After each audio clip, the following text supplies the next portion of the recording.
자, 보시면 오늘도 역시 저와 함께하는 명불허전 감동세법 우리 기본이론 강의 3주차 강의 보도록 하겠습니다. 오늘 이제 배우는 내용들이 좀 어렵습니다. 그래서 잘 보셔야 되는데요, 여러분들. 자, 어떤 것들인지 한번 봅니다. 먼저 오늘 학습 목표는요, 취득세 납세 의무자에 대해서 설명할 수 있다. 근데 이거 시험에서 이 납세 의무자가 이따가 말씀드리겠지만 납세 의무자 올해 또 중요하죠. 출제 가능성이 상당히 또 높습니다. 그래서 잘 보셔야 되고요, 여러분들. 그래서 납세 의무자 출제 가능성이 높다는 거, 그래서 잘 보셔야 되고, 올해는. 그 다음에 취득 시기, 어느 때 취득했다고 볼 것이냐, 이건데요. 이 취득 시기는 2, 3년에 한 번씩 출제가 됩니다. 뭐 소리가 공사하는 것 같은데. 2, 3년에 한 번씩 출제가 되는데, 공사가 이게 2, 3년에 한 번씩 출제가 되는데, 작년에는 제가 34회 때 나왔어요. 그래서 제가 35회 시험 때는 나올 가능성이 낮다 그래가지고 좀 소홀히 했었는데, 2, 3년에 한 번씩 출제되는데 올해는 그러니까 출제 가능성이 높아져서 잘 보셔야 됩니다. 어느 때 취득했다고 볼 것인지, 계약한 날인지, 아니면 잔금 지급한 때인지, 아니면 계약서상으로 잔금 지급한 때인지, 아니면 실제로 잔금이 지급된 때인지, 아니면 등기한 때인지, 어느 때를 취득 시효할 것이냐, 이거 중요하고요. 또 세금 계산 어떻게 할 거냐는 건데, 요 과세표준요, 과표라는 거, 이게 2023년도에 과세표준 결정 취득세 이게 전면적으로 개정이 됐습니다. 그러니까 전면적으로 개정이 됐는데, 작년에는 2023년에는 이제 출제가 안 됐어요. 34회는. 그래서 제가 35회는 무조건 나온다고 했는데 무조건 나왔고, 제가 이제 출제가 요것을 물어볼 가능성이 높다 그래가지고 제가 계속 그것을 정답으로 해서 냈던 것이 또 역시 35회 시험 때 정답으로 나왔습니다. 사람 심리가 비슷하다고 그랬죠. 요 과세표준에 대해서 세금 계산 어떻게 할지 취득세 이해하고 설명할 수 있다. 그 다음에 취득세 표준세율이요. 자, 세율을 몇 프로세율 적용할 것이냐. 이 표준세율이 시험에 이제 35회 때 나왔어요. 저한테 배운 분들은 이따 보겠지만 상삼팔, 무동이 815, 유십 20, 원팔 03식의 요거면 그냥 답 쉽게 풀 수 있었던 문제였고요. 세율이 이제 나왔잖아요. 35회 시험, 36회 시험에 또 나올 것이냐, 독립화 문제로 나올 가능성은 굉장히 낮아졌습니다. 그래서 그렇지만 그래도 표준세율을 기본적으로 우리가 암기하고 가셔야 됩니다. 그래서 표준세율 암기하고 설명할 수 있다. 이게 오늘 학습 목표가 됩니다. 그래서 중요한 내용들이고요. 오늘 잘 보셔야 되겠습니다. 좀 어려운 내용이고. 먼저 취득세 납세 의무자 누가 될 것이냐. 자, 이거는 여러분들이 별표시를 3개 하셔야죠. 그래서 납세 의무자 누가 될 것이냐. 시험에요. 독립한 문제로도 나오지만 34회 시험에 나왔고요. 근데 독립한 문제로도 잘 나오지만 종합 문제 속에서 단골로 나와요. 그래서 취득세 납세 의무자 역시 잘 알고 계셔야 되겠습니다. 자, 그러면 누가 취득세 납세 의무자가 될 것이냐. 먼저 설명 제가 드릴 거고요. 교재는 여러분들이 99페이지 기본서 펴놓고 99페이지를 펴놓고 여기 계속 설명을 드립니다. 자, 일단 이 교재는 볼 거니까요. 취득세 누가 납세 의무자가 될 것이냐. 그러면 원칙적으로 취득세는 실질과세원칙상 공부상 등기 등록에 관계없이요, 사실상 취득한 자가 납세 의무자예요. 그래서 등기 등록을 이행하지 않았어도 사실상 취득한 자가 취득세 납세 의무자인데, 시험에서는 취득세 납세 의무자는 민법 등 관계법령에 따른 등기 등록을 이행한 자에 한한다. X자님들 등기등록을 이행한 자에 한해서 취득세 납세 의무자가 된다면 틀리고, 실질과세원칙상 등기등록과 무관하게 사실상 취득한 자가 납세 의무자가 됩니다. 자, 근데 승계 취득자만이 납세 의무자가 되는 경우가 있습니다. 우리 취득세는 원시 취득이든 승계 취득이든 유상이든 무상이든 불문하고 과세한다고 그랬죠? 자, 근데 원시 취득에 과세하지 않는 경우가 있었습니다. 우리 머리글 짧다서 공부했는데 여러분들, 자, 어떻게 해요? 차, 기, 항, 산, 여러분 다 같이, 자, 원시 취득에 과세하지 않는 4가지 있었잖아요. 어떻게 외웠다? 차, 기, 항, 선, 차량, 기계장비, 항공기, 주문에서 건조하는 선박의 경우는 승계 취득자만이 납세 의무자가 되죠. 원시 취득자는 납세 의무가 있다 없다? 없다고 그랬습니다, 여러분. 요거. 자, 그 다음에 계속 이어서 보겠습니다. 주체구조부 취득자가 되는 경우인데요. 여기 어떤 거냐면, 건축물에 제가 생략해놨는데 이따 기본서를 통해서 이제 원문을 보게 될 건데, 건축물의 조작 설비, 부대 설비에 속하는 부분으로서 주체 구조와 일체가 돼서 효용 가치를 이루고 있는 것에 대해서는 주체 구조부 취득자 2위자가 시설물을 가설한 경우에도 주체 구조부 취득자가 함께 취득한 것으로 본다, 이렇게 돼 있어요. 이게 어떤 건지 한번 설명을 드려보겠습니다, 여러분. 자, 보시면요. 이건 어떤 거냐면 이런 얘기입니다. 자, 건축물이 있어요. 이렇게 건물이. 근데 이제 주체 구조부라는 표현이 왜 나왔냐면 주체 구조부라는 표현이 왜 나왔냐면요. 주체 구조부. 자, 주체 구조부라는 게 어떤 거냐? 그러면 우리가 이제 건물 같은 거에 가설되어지는 부대 설비하고 이제 구별하기 위한 개념인데요. 자, 주체 구조부 취득자. 자, 주체구조 취득자라고 있는데 엘리베이터, 에스컬레이터 같은 승강기요. 이런 부대 설비가 여러분 건물에 가설되어질 때 그럴 때 이제 이런 부대 설비하고 구별하기 위해서 주체구조부라는 표현을 쓰는 건데요. 제가 예전에 2000년대 중반에 서울 청량리 역광장 건너편에 미주상가라고 있었는데 그 뒤에 미주 아파트가 있고 미주 상가라는 것은 1970년대 지어진 아파트하고 상가예요. 그러다 보니까 6층이었는데 학원이 6층에 있었는데 엘리베이터가 없었어요. 6층이었는데. 그래가지고 그 당시에 제가 강의할 때 지하 청량리역에서 내려가지고 지상까지 요즘은 에스컬레이터 잘 돼 있었지만 그 당시 에스컬레이터도 없어가지고 계단 뛰어서 올라가고 그 다음에 지상에서 다시 학원까지 뛰고 학원 1층에서 6층까지 뛰어 올라가고 아침마다 하여튼 죽는 줄 알았습니다. 자, 여기 원장님이 아유 도저히 안 되겠다. 이거 수강생분들이 원성이 자자자 그래가지고 엘리베이터 에스컬레이터를 가설합니다. 그러면 이런 것들은 그 자체로는 대상이 아닌데 건축물에 딸린 시설물이라고 그래가지고 취득세 대상이 된다는 걸 우리가 지난 시간에 배웠어요.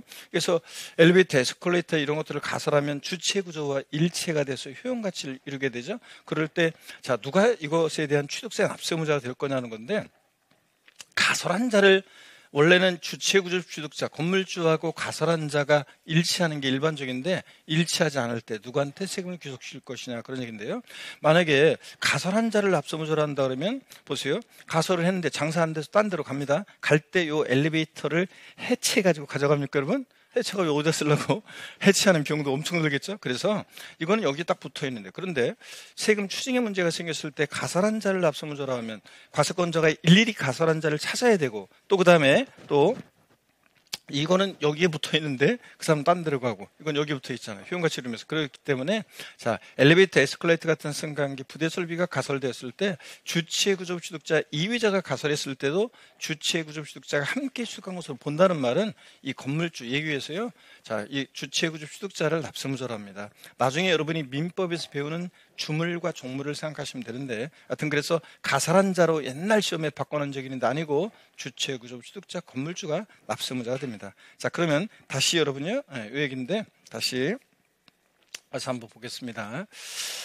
자, 건축물 자, 요 주체구조부 취득자 2위자가 이런 시설물을 가설했을 때 누가 납세무자냐? 주체구조부 취득자가 함께 취득한 것을 본다는 것은 이 건물주를 납세무자로 합니다. 주체구조 취득자를 함께 여기에 필코 치면 안 돼요. 나중에 배우는데 연대 납세무 없습니다. 이거는. 그래서 요거는 시험에서 있잖아요. 3번 나왔어요. 최근에 지금 3번 나왔는데 바꿔서 나온 적이 없어요. 앞으로 여러분 제가 이제 요거는 시험에 나올 때 긍정형 지문으로만 나온다 이렇게 얘기하는 게 있는데 긍정형 지문으로만 나오는 거예요. 옳은 지문으로만. 그래서 옳은 거 골라라 문제에서 2번 정답으로 나왔었고 한 번은 그냥 깔려 나왔었고 그래서 최근에 3번 나왔는데 지문이 이게 2번씩이나 정답 지문으로 나왔었고 옳은 거 골라라 문제에서 옳은 지문으로만 나왔다. 그래서 바꿔서 내기도 그렇고 그래서 옳은 지문으로만 나왔다는 거 눈에 익혀둡니다.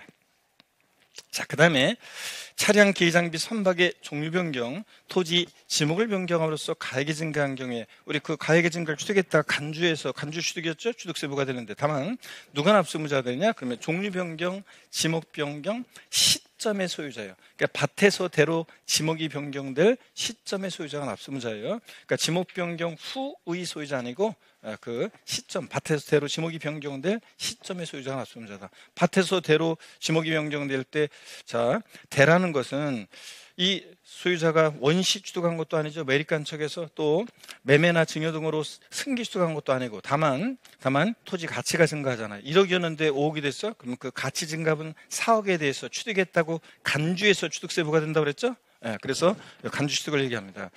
요 소리가 시끄러워가지고 우리가 저기 사무실 가서 얘기를 해야 될 것 같은데 이거 지금 촬영 때문에 제가 멈출 수 없고 자, 그래서요 요거 지목 변경, 종류 변경, 초점의 소유자는 압수무자라는 거, 후의 소유자 아니라는 거, 바테스테로 지목이 변경될 때 그 가치 증가분에 취득했다 간주해서 취득세부가 됩니다. 이런 것들이요. 그 다음에 과점주주, 요거는 뭐, 자, 지난주에 제가 설명드렸어요. 비상장법인 같은데 과점주주란 자는 주식이 전체에서 몇 프로?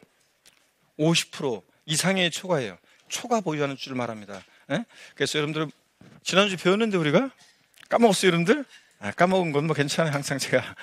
자, 과점주란 자는 주주 1인과 그와 친족관계 등 특수관계인 자의 주식을 말하는데, 자, 주식이 전체에서 몇 프로? 50% 초과 보유하는 주를 말한다고 그랬습니다. 딱 50%는 주는 과점주가 아니고, 그 비상장법인의 과점주란 자가 주식을 취득하면, 주식은 취득세 대상이 아닌데, 주식을 취득한 비율만큼 그 법인 소유의 부동산 등을 취득했다고 간주해서 취득세부가 된다고 그랬죠?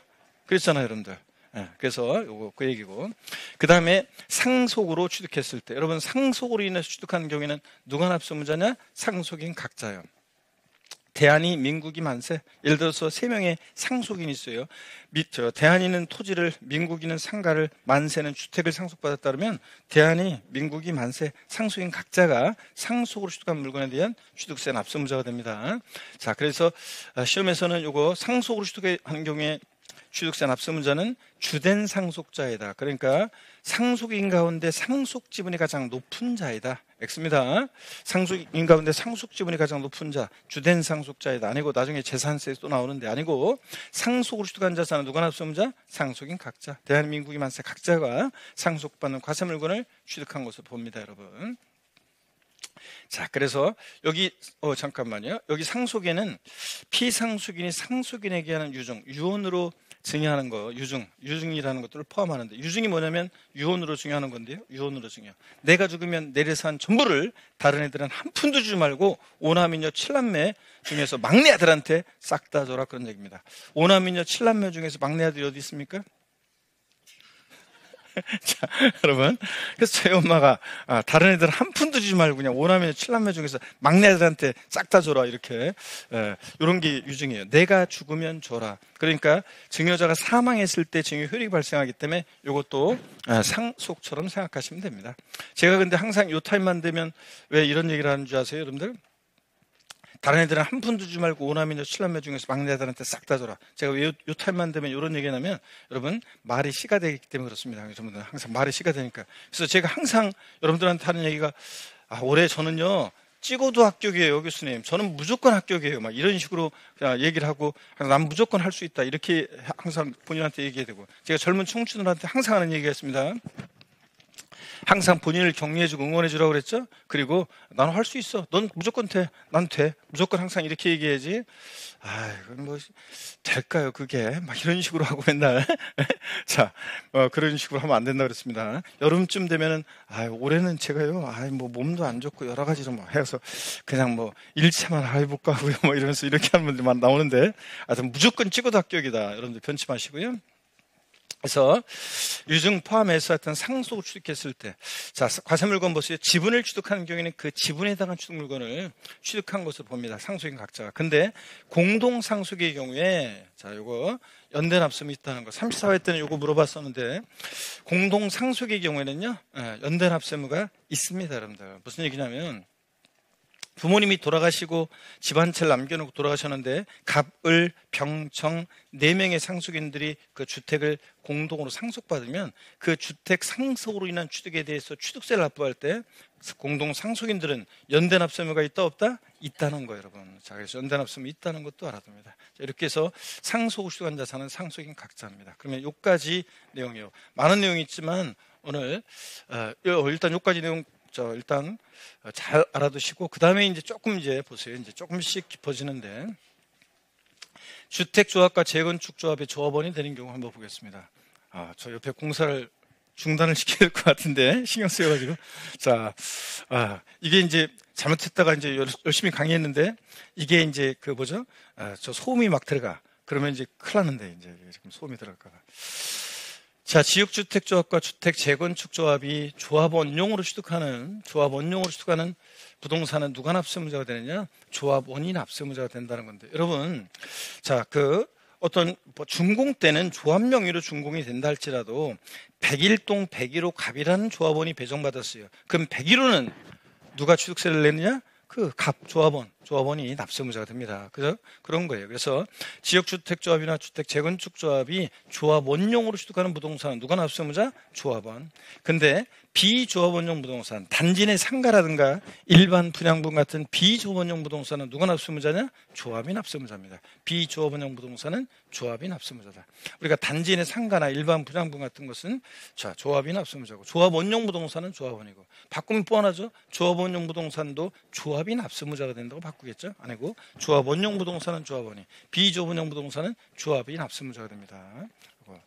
눈에 익혀두시고, 그 다음에 이제 좀 중요한 건데 잘 보세요, 여러분들. 중요한 건데, 배우자 또는 직계존비 속 부동산 취득의 증여의제예요. 시험에 여러 번 나왔습니다. 잘 보세요, 여러분들. 예. 배우자 또는 직계존비 속의 부동산을 취득하면요, 원칙적으로는 증여로 취득한 것으로 봐요. 증여로 취득한 것으로. 여러분, 그렇지 않으면 대가 인정할 수 없잖아요. 남편 명의 부동산을 그 배우자가 취득해요. 부모님의 부동산을 자식이 취득해요. 그러면 원칙적으로는 대가 없다고 봐가지고 증여로 취득한 것으로 봐요. 근데 다만 다음에 어느 하나에 해당하는 경우에는 유상 취득한 것으로 본다 그래서 예외적으로 이제 배우자 직계존비 속간인데 취득인데 유상 취득으로 보는 경우가 있습니다. 대가 입증되는 경우. 어떤 경우냐? 공매를 통해서 부동산 취득한 경우. 키워드 기억합니다. 공매. 경매 포함입니다. 자, 여러분, 아버지 부동산이 공매나 경매에 넘어갔어요. 아들이 눈물을 흘리면서 달려가서 아버지 부동산, 자, 집에 남의 손에 아버지 집이 넘어가는 것도 모르고 말이야, 달려가지고 내가 경락을 받아 아버지 다시 드려야지 해서 아들이 경락을 받습니다. 그러면 법원에 공매, 경매에 참여해서 공매대금, 경락대금을 내야지 경락을 받는 거잖아요. 그러니까 대가 입증이 돼야 한대요. 되죠, 여러분들? 그래서 공매나 경매를 통해서 취득하면 유상취득으로 보고요. 또 파산 선고로 인해서 처분되는 부동산을 취득했다. 법원이 개입되어 있잖아요. 그러니까 이것도 법원이 개입되어 있으니까 대가 입증이 돼서 유상취득으로 봅니다. 또 그다음에 파산 선고 기억하시고, 권리전이나 행사에 등기 등록이 필요한 부동산을 서로 교환해요. 여러분, 부동산을 서로 교환한다 그러면 여러분 보세요. 갑소유의 남편 명의 부동산, 부인 명의 부동산 서로 맞바꿔요? 그러면 공시가 되니까, 이건 다 공시가 되니까 드러나죠? 그러니까 자, 등기가 돼야 되고, 그러니까 대가 입증이 됩니다. 그래서 이것도 유상취득으로 봅니다. 시험에 이거 한 3번 물어봤는데요. 어떻게 물어봤냐면, 직계 비속이 직계 전속의 등기를 요하는 부동산을 교환으로 취득한 경우에는 무상 취득한 것으로 본다. X입니다. 그죠? 직계 비속이 직계 전속의 등기를 요하는 부동산을 교환으로 취득한 경우에는 무상 취득으로 본다. 아니고 보다 유상 취득으로 봅니다. 시험은 자, 눈치챘겠지만 제가 요 내용이 처음에 신설됐을 때 그랬어요. 시험에 나오면 이거는 뭐를 바꾸느냐? 유상 취득으로 보는데 무상 취득으로 본 것으로 바꾼다. 그렇게 시험에 나올 거라고 했는데, 진짜로요, 여러분들. 자, 처음에 이 규정이 신설됐을 때 이거 포인트는 어떤 거냐? 시험에 출제하면 어떤 식으로 나오느냐? 유상 취득으로 보는데 무상 취득으로 본다고 바꾼다. 이렇게 해서 하는 얘기를 드렸는데, 그런 식으로 시험 문제가 계속 나오고 있죠. 그래서 옳은 지문으로 나오기도 하고 또 바꿔서도 나오고. 하여튼 그래서 등기 등록을 요하는 재산을 부동산을 교환한 경우에는 유상취득으로 보고요. 또 해당 부동산 취득을 위해서 대가를 지급한 사실을 증명한 경우, 그래서 그 대가를 지급하기 위해서 취득자 소득이 입증되는 경우예요. 취득자 소득이 입증되는 경우. 아들이 아버지 부동산을 취득했는데 그것을 취득할 만큼의 소득이 입증된다거나, 또는 자기 재산을 처분한 금액으로 샀다는 게 입증되거나, 또 아니면 자신의 부동산을 은행에 담보로 제공하고 대출받아서 샀다는 것이 입증되거나, 이런 경우에는 대가 입증이 됩니다. 또 이미 상속세 증여세를 과세, 비과세 감면받은 경우 포함해서 상속세나 증여세를 과세받았거나 신고한 경우로서 그 상속받거나 증여받은 재산으로 샀다는 것이 대가를 지급한 게 입증이 되는 경우예요. 그래서 장인어른으로 돌아가셔가지고 상속받은 재산으로 자신이 부모님의 부동산을 취득했다거나, 아니면 장모님으로부터 증여받은 재산으로 부모님의 부동산을 취득했다거나, 이런 경우에는 대가 입증이 된다고 봐서 유상취득으로 봅니다. 자, 그럼 보세요, 여러분들. 지금 배우자 직계존비 속의 부동산을 취득하면 원칙은 뭐로요? 증여로 취득한 걸로 봐요. 대가 인정할 수 없어서. 근데 예외적으로 대가 있다고 입증이 되는 일상 경우에는 유상 취득으로 보는데, 첫 번째, 공매나 경매를 통해서 취득한다거나, 또는 파산 선고로 처분되는 것을 취득한다거나, 또는 등기 등록을 위한 재산을 서로 교환으로 취득한다거나, 또는 취득자 소득이 입증된다거나 자기 재산을 처분하거나 담보한 금액으로 샀다는 게 입증되거나 또 상속 증여받은 재산으로 샀다는 게 입증되거나 이런 경우에는 뭐라고요? 유상취득으로 봅니다. 자, 오늘은 그래서 달달 저처럼 여러분들이 다 줄줄이 깨고 있지 않아도 이런 것들 이해하면서 이런 경우는 대가 있으니까 배우자 직계존속간에도 유상취득으로 보는 경우구나 하면서 눈에 익혀두고 가시고 나중에 이제 자주 보다 보면 곤란할 수 있게 됩니다, 여러분들이. 자, 그 다음에 또 중요한 걸 배우는데요. 부담부 증여의 경우에 채무인수액에 대한 유상취득 의제예요. 부담부 증여라는 게 뭐냐, 여러분? 부담부 증여. 부담 있는 증여라는 건데, 이걸 좀 설명을 한번 드려볼게요. 여기 어떤 건지. 자, 여러분 여기 보세요. 얘는 이제 부담부 증여, 부담이 있는 증여라는 건데, 증여긴 증여인데 부담이 있는 증여래요. 요 부담부 증여는 여러분들이 이제 양도소득세에서 또 나오고요.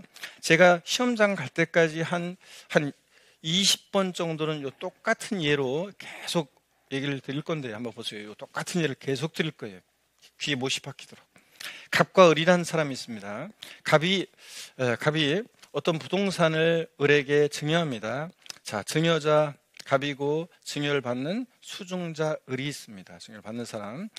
시가 5억 상당의 부동산입니다. 시가 5억 상당의 부동산인데 여기에 갑이 이것을 담보로 해서 은행에서 빌려 쓴 차입금이 있습니다. 그래서 저당권이 설정되어 있는데 3억 원의 저당권이 설정되어 있습니다. 자, 갑이 을한테요. 야, 을, 왜? 야, 내가 너한테 시가 5억 상당 토지를 증여할 건데 너 받을래?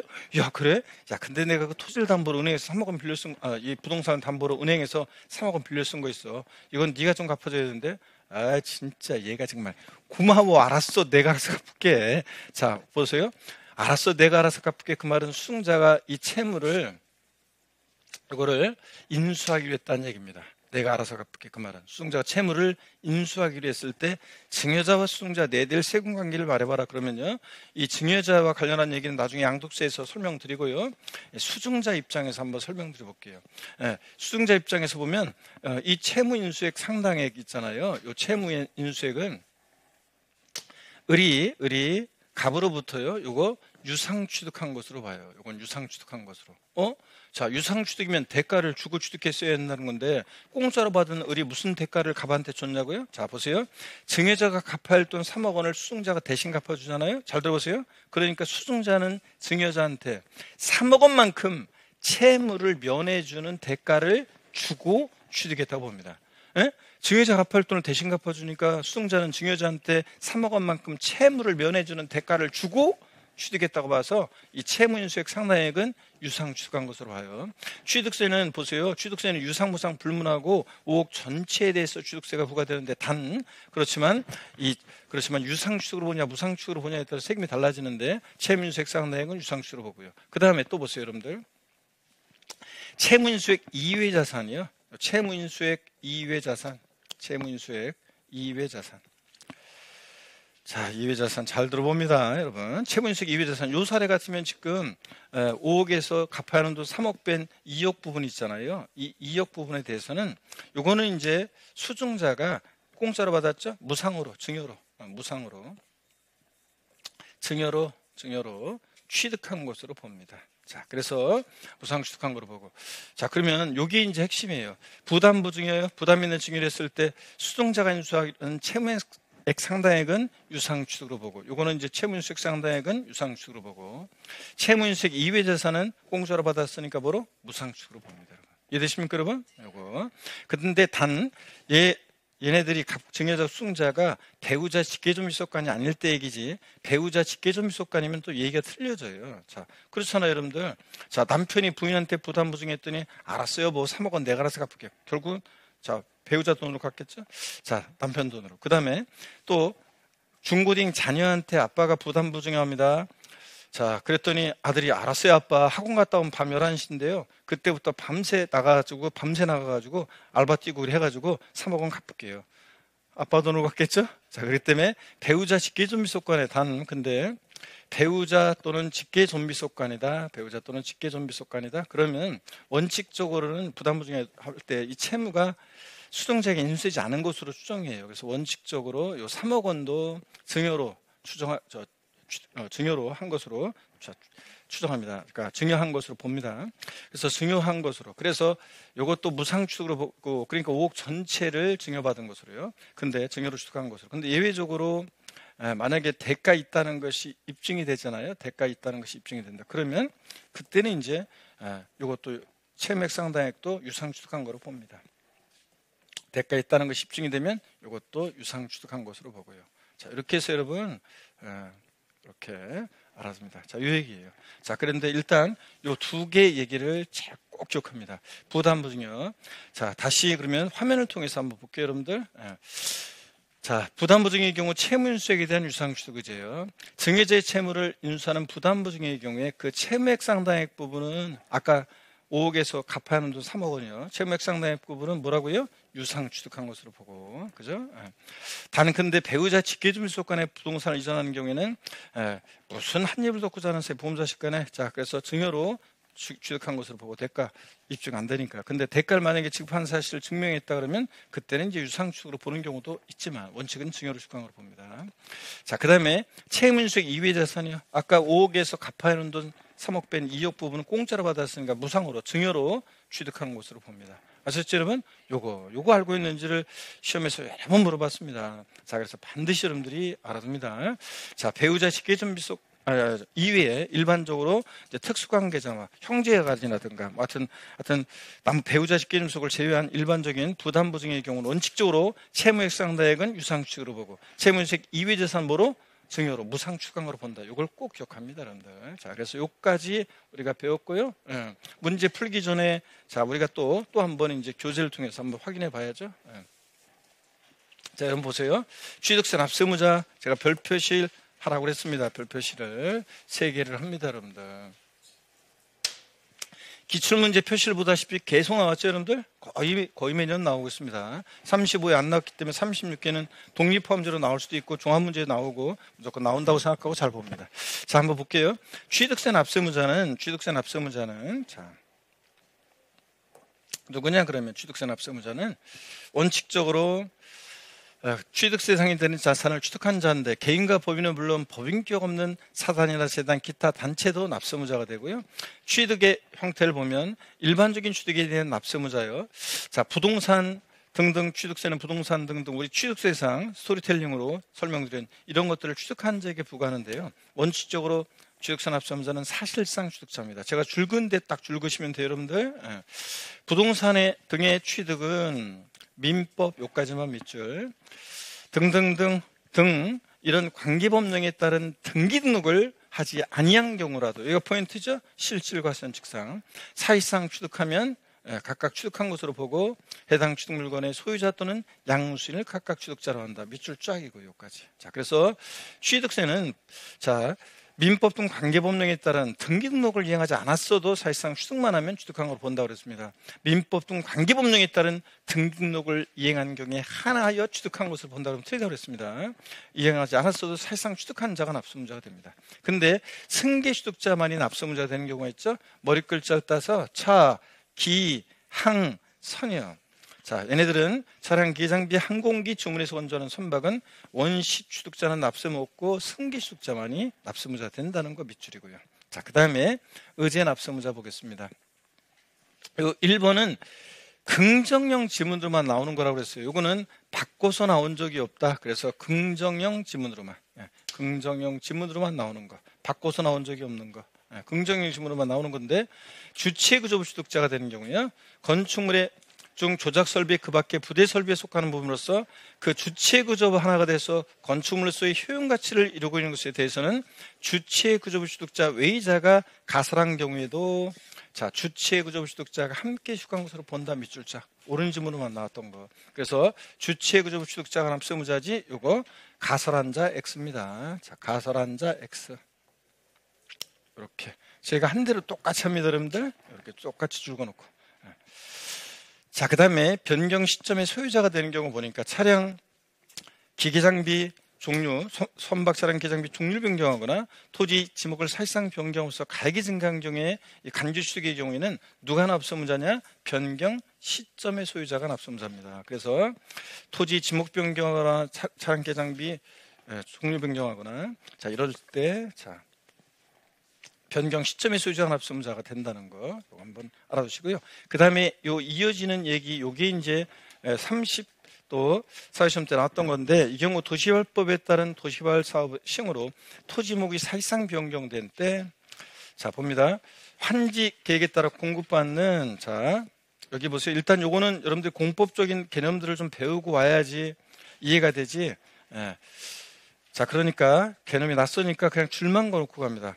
환지는 조합원이, 채비지 보류지는 사업시행자가 취득한 것을 본다. 줄만 긋고 지나갑니다, 여러분. 요걸 시험에서 이제 뒤바꿔서 낼 거라고 했는데 요 규정이 신설돼가지고 요게 이제 제가 34회 시험 때 요거 시험에 나오면 뒤바꿔서 낼 거라고 했는데 뒤바꿔서 나왔어요. 환지는 사업시행자가. 자, 채비지 보류지는 조합원이 납세의무자 된다고 바꿨는데 아직은 개념이 낯설기 때문에 여러분들이 줄만 거놓고 갑니다. 자, 그리고 나머지 내용은 볼 필요 없고 지금 넘어갑니다. 상속인 각자가 되는 경우를 보겠습니다. 상속으로 피상속인이 상속인에게 하는 유증 포함해서요. 상속으로 인해서 취득하는 경우 누가 납세의무자냐? 상속인 각자가 여기 포인트죠. 상속인 각자가 상속받는 취득물건, 지분을 취득할 때는 지분에 해당한 취득물건을 취득한 것으로 봅니다. 우리가 상속을 취득했을 때는 누가 납세의무자라고요? 상속을 취득했을 때는 상속인 각자라는 거. 상속으로 인해서 취득하는 경우에는 상속인 각자. 주된 상속자 아닙니다, 여러분들. 그래서 시험에서 뭐 상속인 각자인데 주된 상속자이다 또는 민법상 상속 지분이 가장 높은 자이다 이러면 틀려요. 상속인 각자입니다, 여러분들. 자, 그 다음에 이 경우 상속인의 납부의무에 관해서는 여러분요 연대 납세의무가 있다 없다? 있다. 자, 그래서 연대 납세의무가 있다. 그래서 연대 납세의무가 있습니다. 공동 상속의 경우에 공동 상속인들은 연대 납세의무 있다는 것도 꼭 알아둡니다. 어떤 상속을 취득한 자산은 상속인 각자가 납세의무자다.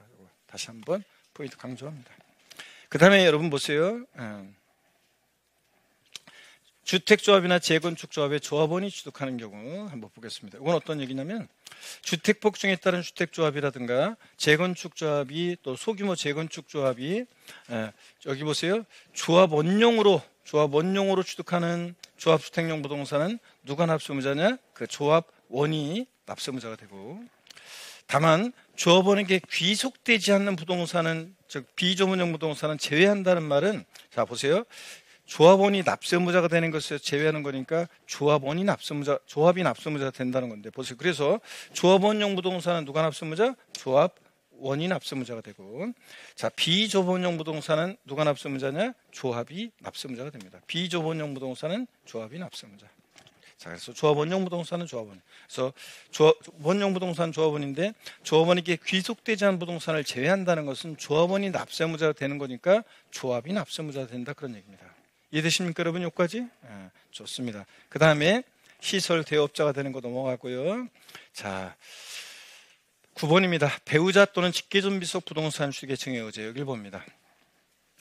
배우자 또는 직계존비속의 부동산을 취득한 경우에는 누가요? 자 이거 무엇으로? 증여로 취득한 것을 본다고 했습니다.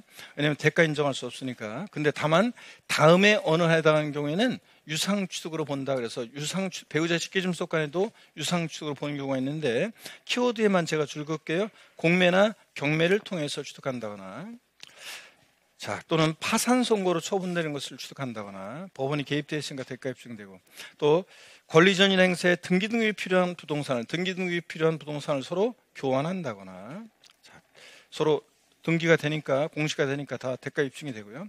또 대가를 지급한 사실이 증명되는 경우로서 대가를 지급한 사실이 이제 증명되는 경우로서 어떤 경우냐? 그 대가를 지급하기 위해서 취득자 소득이 증명된다거나 아들이 아버지 부동산을 취득했는데 그것을 취득할 만큼 아들의 소득이 입증된다거나 자기 재산을 처분하거나 담보한 금액으로 샀다는 게 입증되거나 또는 상속받거나 증여받은 재산 가액으로 대가를 지급한 게 입증된다거나 이런 경우에는 뭐라고요? 유상취득으로 봅니다, 여러분. 자, 그래서 바꾸면 유상취득으로 보는 경우인데 무상취득한 거로 본다고 바꾸거나 아니면 다음 유상취득한 것으로 보는 경우이다 틀린 거 이래가지고 얘네들 유상취득으로 보는 경우를 쫙 깔아놓고 무상취득한 거로 보는 경우를 집어넣고 물어볼 수 있습니다. 부담부 증여의 경우 채무인수액에 대한 유상취득이죠. 자, 시가 5억 상당 토지를 증여하는데 거기에 3억 원의 저당권이 설정돼 있다. 자, 부담이 증여했을 때 알았어, 내가 알아서 갚을게. 수증자가 채무를 인수하기로 했을 때 요거요. 또 역시 중요하죠. 그럴 때 증여자의 채무를 인수하는 부담부 증여의 경우에 그 채무액 상당액 부분은 요거는 뭐라고요? 유상취득으로 부동산을 유상취득한 것으로 보고, 채무액 상당액 부분은. 그 다음에 다만 배우자 직계존비속으로부터의 부동산 등의 부담부 증여는 자, 요 위에 구의 규정을 적용하므로, 자, 그래서 배우자 직계존비속에 만약에 부동산을 부담부 증여했다 그럴 때는 원칙적으로는 증여로 취득한 것으로 보고, 다만 대가 지급한 사실을 증명하면 유상취득한 것으로 보고요, 여러분들. 아셨죠? 이렇게. 그 다음에 채무인수익 이외 자산 5억에서 3억 뺀 2억 부분은 공짜로 받았으니까 이건 뭐로요? 무상으로 취득한 것으로 보고요. 그래서 채무인수익 상당액은, 채무액 상당액 부분은 유상취로 보고, 채무인수익 이외 자산 부분은 무상취득으로 본다는 거. 아셨죠, 여러분? 이렇게 딱 해놓습니다. 자, 이렇게 해서 우리가 다 봤고요. 그 다음에 이제 넘어가서 더 나머지 내용들은 안 보셔도 돼요. 지금 나머지 내용들은 다음에 우리가 순환의 심화 과정에서 다 이제 살펴볼 거고, 자, 여러분 여기 봅니다. 핵심 콕 출제 상지문은 함께 문제를 풀어볼까요, 여러분? 네. 자, 요거는 여러분들 그 자료에 다 문제 아니에요. 꺼내지 말고 자료에 다 있으니까 요거 풀다가 틀린 것만 나중에 복습할 때 한번 핵심 요약 자료 한번 읽어보고, 그 다음에 복습할 때 그 문제, 그 틀린 문제 다시 한번 보시기 바랍니다. 여기 봅니다. 건축물 중 조작 설비로서 그 주체 구조부 하나가 돼서 건축물로서의 효용 가치를 이루고 있는 것에 대해서는 주체 구조부 취득자 2위자가 가설한 경우에도 주체 구조부 취득자가 함께 취득한 것으로 본다 그랬습니다. 자, 온지 X인지 생각을 하셨습니까, 여러분? 네. 자, 그러면 생각하셨으면 결심합니다. 하나, 둘, 셋. 맞습니다. 자, 그래서 어떤 분은 난 생각 좀 하려고 했는데 옆에서 대답하고 말이야. 그래가지고 난 지금 생각을 막 하고 있는 도중인데 옆에서 대답하니까 김 빠져요. 진짜 막 이런 사람도 있는데, 아유, 괜찮아요, 여러분들. 그리고 자, 어떤 간에 그렇다고 해서 모든 사람들이 다 결심할 때까지 다 이게 저게 이건가 다 결심할 때까지 기다리고 그러면 수업이 안 되겠죠. 그래서 빨리 보고, 우리가 시험장에서도 요게 이런 건가, 요거 한번 요것도 생각해보고 저것도 생각해보고 이런 식으로 해가지고 문제 읽다가는 시험 끝나버리죠, 여러분들. 명문제 못 풀고. 자, 그렇기 때문에 문제 읽고 딱 느낌이 그냥 틀린 것 같다, 맞은 것 같다, 이걸 포인트를 찾으면서 빨리빨리 결정하는 연습을 하셔야 됩니다. 못 따라오시는 분들은 괜찮고요. 또 그런 것도. 법인 설립 시 발행하는 주식을 취득함으로써 지방세 기본법에 따른 과점주가 됐을 때 그 과점주주가 해당 법인의 부동산 등을 취득한 것으로 본다. 예? 이거 지난주에 배운 거하고 연결되는 건데, 제가 혹시 여기서 지난주에 제가 다음 주에 교육 관련 비상장 법인을 설립하려고 하는데, 제가 설립하는 비상장 법인의 주식을 사실 분 내가 물어봤어요, 안 물어봤어요? 물어봤죠? 근데 손 들었어요, 안 들었어요? 안 들었죠? 그러니까 처음 과점주주 주식 취득을 과세하는 이유는 독과점 목적하고 소유분산을 촉구하기 위한 건데, 처음에 법인 설립할 때부터 독과점을 억제하고 소유분산을 시키면 다른 사람이 주주로 참여 안 하니까 법인 설립이 안 된다고 그랬죠? 그래서 법인 설립 시는 법인 설립 시 발행하는 주식 지분을 취득하는 이런 경우에는 납세무가 있다고 그랬어요, 없다고 그랬어요? 없다고 그랬습니다. X입니다, 여러분들. 그래서 법인 설립 시는 취득한 것으로 보지 않습니다, 여러분. 법인 설립 시는 원래는 이제 과점주가 주식을 취득하면 주식을 취득한 비율만큼 법인 소유의 부동산 등을 취득했다고 간주해서 취득세부가 되지만, 설립 시는 납세무 있다 없다? 없다는 거. 그거 봐, 제가 물어봤잖아요. 내가 비상장 교육 관련 법인 설립할 건데 사실분 그랬더니 진짜 손 안 드는 얘기 하니까 내가 딱 생각이 이거 나야 안 나요, 여러분들? 맞죠? 네, 좋습니다. 배우자 또는 직계존비속의 부동산을 취득하는 경우에 원칙적으로 유상 취득한 것으로 본다. 이건 목소리가 큰데. 하나, 둘, 셋. X. 금방 배운 거라 그렇습니다. 자, 이거 원칙적으로는 증여로 취득한 거로 봅니다. 대가 인정할 수 없잖아요. 자, 증여로 취득한 거로. 근데 보세요. 권리 이전이나 행사에 등기등록이 필요한 부동산을 직계 존속과 서로 교환한 경우에 무상 취득한 것으로 본다. 이렇게 기출이 됐었는데. 하나, 둘, 셋. 좋습니다. 자, 등기등록을 위한 부동산을 직계 존속과 서로 교환하면 대가 입증이 되죠, 여러분들? 대가 입증이 되기 때문에, 대가 입증이 되니까, 자, 이런 경우는 뭐라고요? 유상으로. 취득한 걸 봅니다. 이렇게 근데 시험에서 바꿔서 2번이나 나왔습니다. 증여자가 배우자 또는 직계존비속이 아닌 경우에 증여자의 채무를 인수하는 부담보증의 경우에 그 채무에게 상당하는 부분은 부동산 등을 유상 취득한 것을 본다. 배우자 직계존속은 아니고요. 지금 부담보증이 있을 때 채무에게 상당하는 부분은 부동산을 유상 취득한 것으로 본다. 포인트 어딘지 뭘 바꾸는지가 보여야 되는데 여러분들 하나, 둘, 셋. 그렇습니다. 그래서 채무액 상당액 부분은 대가 입증이 되죠. 수증자가 대신 갚아주니까 증여자는 채무 3억 원만큼 면했잖아요. 수증자가 증여자한테 3억 원만큼 채무를 면해주는 대가를 주고 취득했다고 보는 거예요. 그래서 채무액 상당액은 유상축으로 본다. 채무인수액 이외의 자산은 뭐로? 무상축으로 보고. 이해되십니까 여러분? 뭐를 딱 알면 되겠습니다. 취득식인데 일단은 우리 잠시 쉬었다가 이어서 보도록 하겠습니다. 저 공사 소음 때문에 저 어떻게 안 돼?